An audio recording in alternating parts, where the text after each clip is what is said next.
Dalam jagat spiritual dan budaya Bali, kita mengenal sebuah istilah yang begitu familiar di telinga masyarakat Bali. Istilah itu disebut dengan siat peteng. Apakah siat peteng tersebut dan kenapa ada siat peteng dalam jagat spiritual Bali? Secara arti kata, siat peteng terdiri dari dua kata dalam bahasa Bali, yaitu kata siat dan peteng.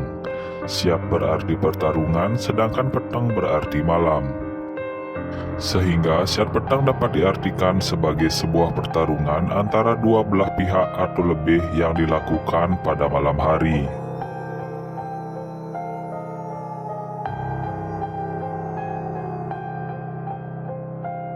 Siat peteng bukanlah pertarungan yang dapat disaksikan dengan mata telanjang. Hanya orang-orang yang memiliki kemampuan khususlah yang dapat menyaksikan betapa serunya siat peteng tersebut. Kemudian, kenapa ada siat peteng?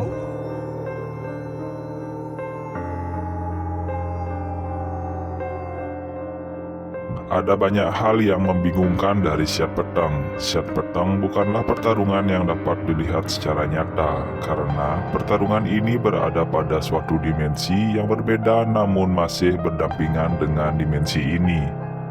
Di Bali, dimensi tersebut disebut dengan dunia niskala. Dalam dunia niskala itu pun banyak tingkatan-tingkatan alam yang sulit dimengerti oleh orang awam.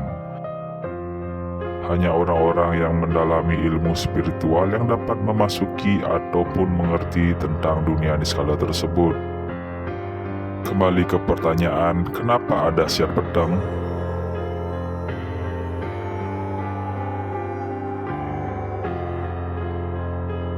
Dalam dunia spiritual Bali ada banyak aliran spiritual. Siat peteng bukan semata-mata dikarenakan adanya suatu dendam ataupun permasalahan antara dua belah pihak. Namun, untuk meningkatkan kelas sejauh mana pencapaiannya untuk menguji tatanan ilmu yang telah dicapai oleh penekunnya. Namun, siat peteng tidak dapat sembarangan dilaksanakan.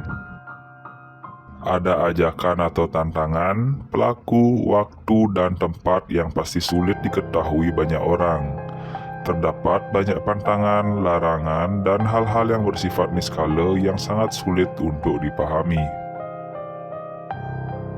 Selanjutnya, siapa saja yang dapat melakukan siat peteng?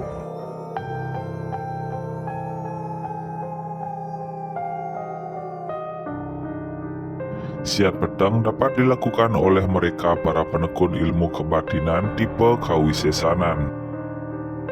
Sedangkan penekun ilmu kebatinan tipe keperadnyanan jarang terlibat kecuali sangat terpaksa.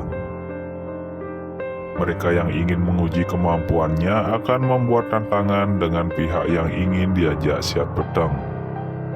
Uniknya dalam siat peteng terkadang bukan hanya penekun spiritual saja yang berpartisipasi. Namun orang melek juga dapat berpartisipasi walaupun tanpa disengaja.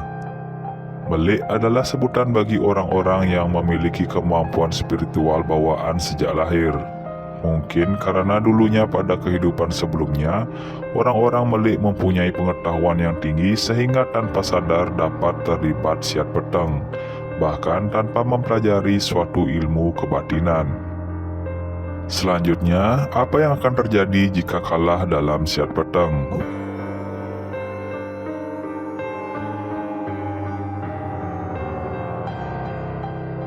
Ternyata jika kalah ataupun cedera dalam siat peteng, apapun yang terjadi pada kita saat siat peteng juga terjadi pada diri kita di dunia nyata. Misalnya kita terluka pada bagian kepala ataupun tangan, maka seterusnya kepala dan tangan tersebut akan sakit kecuali dapat disembuhkan. Bagaimana jika dalam siat peteng kita meninggal?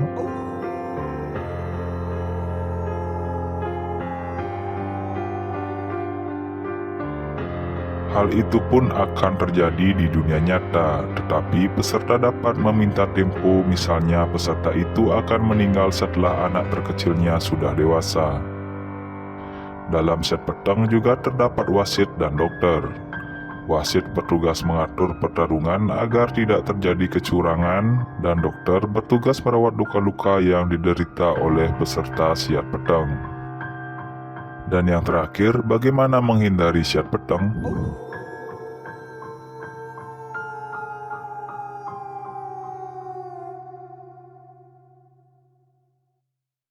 Orang awam yang kebetulan lewat di sekitaran tempat terjadinya siat petang mungkin saja terkena imbasnya. Ada kemungkinan pelaku siat petang melakukan serangan dengan brutal sehingga orang awam dapat terkena imbasnya. Lalu bagaimana menghindari siat petang?